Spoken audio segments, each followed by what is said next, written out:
Good morning and welcome back to another video with myself, Alex Connor from Fearless Training, your physique coach. And today we're talking about nutrition and specifically cheap, easy, effective, time efficient, tasty, nutritious, delicious, all of those really key good things in relation to food, recipes, meal preparation, and all the above. Because right now, some food can be a little bit hard to get your hands on.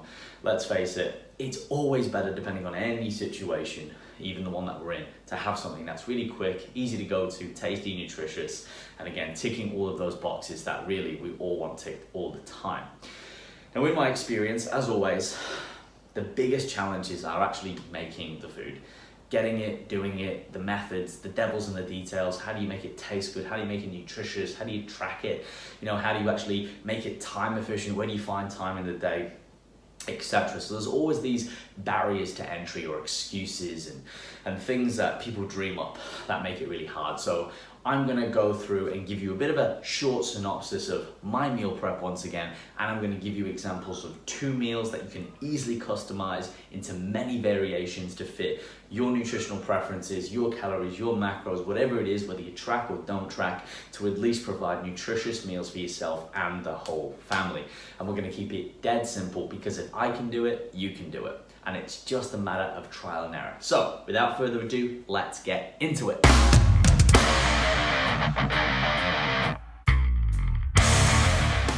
Okay, so that's definitely a way to enter a video. Always come from the bottom up, because you always want to go up, not down. All right. So when it comes to food and meal preparation, you don't have to meal prep, right? There's a bit of a misconception around, being a meal prep person is associated with someone who's just into, say, physique sports or looking really good. But I mean, when we just look at general health, it's conducive to health, but it's also conducive to efficiency. I've said this before briefly in a few of my posts and videos, but if you meal prep, you actually save yourself hours and hours every day. Now, you can't be fresh food cooked right then and there, but if you do this properly with the right methods, you refrigerate and you freeze it, you're still eating high quality food and you're saving time. And then when you do cook food, and you might leave that for a couple of days a week, or I'll talk about some other strategies as well, it just becomes a lot easier. You have a lot more time on your hands. The time that you couldn't find, you can find or you create. And then you're able to actually spend more time with your kids, your significant other, or do those projects that are really, really important, instead of putting them off and you're at the end of the day and you're tired and it's just not gonna work. So these things are really, really vital when we look at that scenario.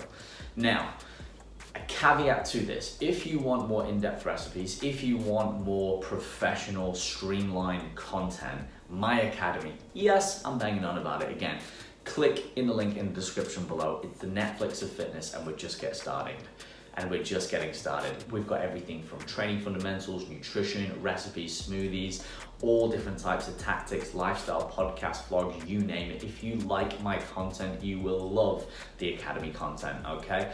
There is far more in-depth information, from entertaining to educational, and there's something for everybody. You can subscribe and cancel anytime, guys. I put that out for you anywhere around the world, so you can still continue to make these health and physique goals and give you something to do at this time where now you've probably got a little bit more of it on your hands. Okay, so let's get into these meals today. Now, all of these meals are really easy to customize. They're really easy to change, okay, and manipulate. And I want you to understand that, and that's why I'm going to reiterate this a few times, because don't look at this as a binary thing going, oh, it has to be like that, it has to be this amount and that flavor. No, guys, make this your own. This is just something that I like and it works for me. Look at the principles behind what I'm doing. Look at the methodologies. Very, very simple. Get creative. Now and again, you're gonna make some mistakes. That's absolutely fine. It's all about trial and error, but this will give you a bit of a baseline to support those things.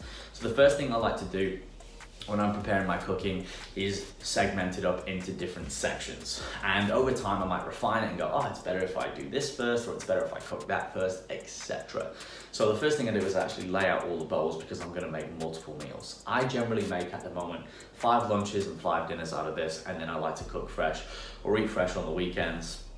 I enjoy cooking. I know not everyone does, but if you want to, you can do that. Or obviously, usually, I would eat out. Given the current situation, that's not as viable. And I like to make my breakfast and my dessert, if you will, fresh as well, because they're easy and I can make them at the same time. And if you want to have a look at that, go back to some of the previous videos where you can see exactly what that is. Okay, so after I've done that, I'm gonna start cooking my rice. Okay, so these are rice-based dishes, okay, with different meats. And again, you can change this. I like to cook my rice because it's the thing that is going to be the base, okay, for all of my meals. So I'll cook that first. I like to do coconut rice. So what I do is, at the minute, rice can be a bit hard to get your hands on. So if you can't use rice, caveat, use lentils, pasta, etc. Lots of different things that you can use. You could use quinoa. Again, get creative, think barley, seeds, carbohydrates, fiber sources, etc. Anything like that is gonna work. Anything that's gonna absorb flavor and add some sort of carbohydrate element to your meal. So I will cook that, and what I will do is I'll put it in water, rinse the rice, I'll add my coconut milk, okay? There's a couple of really good ones on the market, depending on your macros, okay? You can get light, you can get milk, you can get cream. Just be careful with that, guys. You want the coconut flavor, but you might obviously not want to dump a whole heap of calories. You might even add some coconut oil as well, or you can even get flavor extracts and add some coconut into for a little bit of sweetness and a little bit more coconut flavor. So while my rice is boiling, then what I'll do is I'll start cutting up my fresh vegetables. So I really like garlic, okay? I always add tomatoes and onion. So I'll chop all those up and I'll finally chop them to whatever I like, whatever I desire. And again, feel free to add whatever vegetable element that you would like in these recipes as well.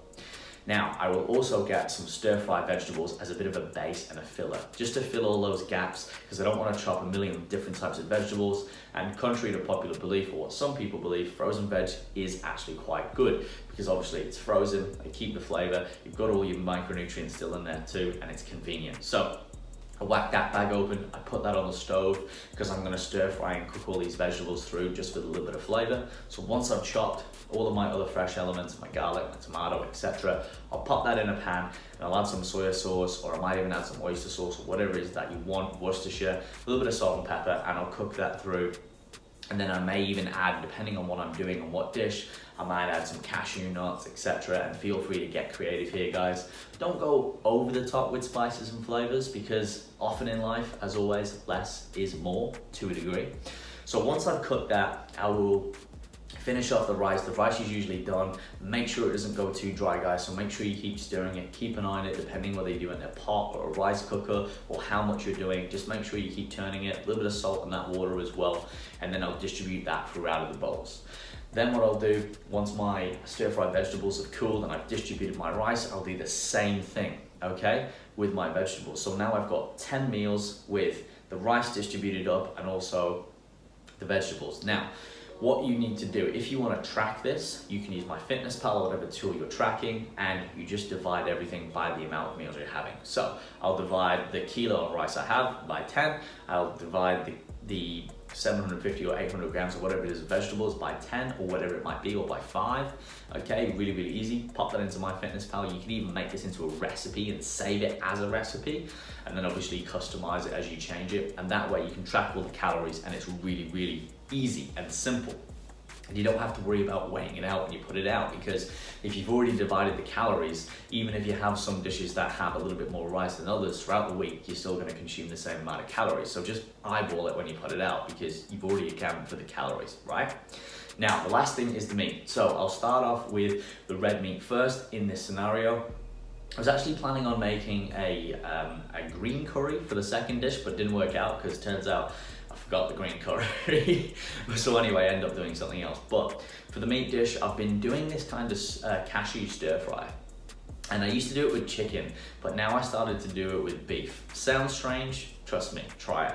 So it's a combination of soy sauce, oyster sauce and fish sauce, which to me would have sounded disgusting until I actually found out, did some research, that that's one or a few of the key elements that give you that flavor, that Thai flavor for the cashew stir fry. So I would generally brown off my meat, I'll add those flavors in, I'll add my oyster sauce, I'll add my soy sauce, my fish sauce in small variables. I might even add some salt and pepper as well. I usually add that at the end, but I'll add a little bit to the meat as I go. Brown the meat off, stir it through, add any other flavorings that I want, the cashew nuts, etc. Once the meat's browned, that doesn't take much more than 5 to 10 minutes, if that, because obviously meat cooks really fast, especially red meat. Just obviously make sure, guys, you're wiping down, be hygienic, especially with everything that's going, but obviously with raw meat, you just want to be hygienic anyway. Once I've cooked that, let it cool, I'll distribute that meat throughout the dishes as well, and then I'll go on to my chicken. I like to get the tenderloins or the breast. I like to get, where I can, grass-fed for the beef, and for the chicken, I like to get, free range. I chop that up with some scissors or knife, whatever's convenient for you. Once again, guys, be safe, make sure you sanitize, wash your hands, wash the equipment, especially with chicken, okay? A lot of bacteria on that as well. Pop your chicken in the pan, hot pan. I generally don't add any oil because there's generally oils from the meat that's already in there, and also if you've got a good non-stick pan, you don't really need to. If you want a little bit of olive oil, coconut oil, whatever it is, add that in. But again, ad libitum, don't go ham on it because it's really easy to add a lot of unwanted fat with that. Then adding it at the end to the dishes, unless you really need it to lubricate the pan, and or adding other elements of fat, again, like avocados, nuts, etc.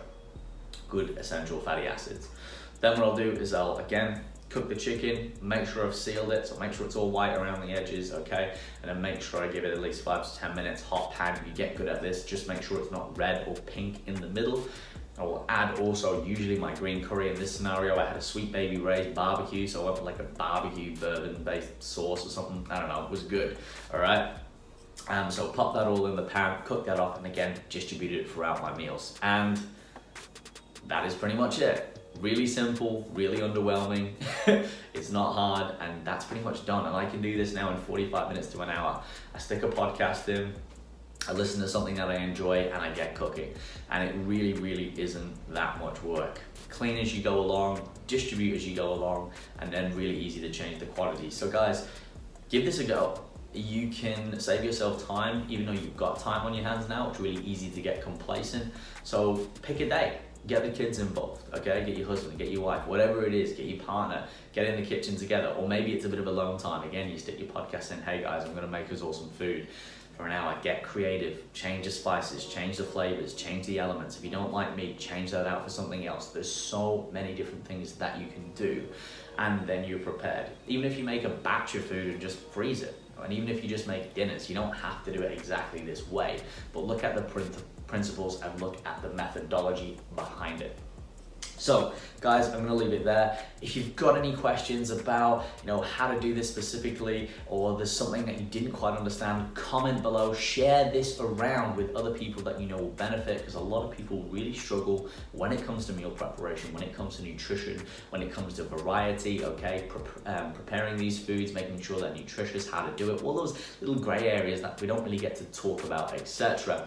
And make sure, of course, if you like the video and subscribe for videos that are dropping every single week. And we're dropping more videos throughout the week too, so make sure you stay tuned for those ones, providing a lot of knowledge for you within this time. And also guys, if you want that more in-depth information and more variety, more quality, make sure you jump in the academy, where we have a professional cooking school with myself and Chef Ash, along with a few other special guests too. So guys, I'm gonna leave it there. Thank you again for watching the video. And of course, in the meantime, stay fearless, and I will see you all tomorrow.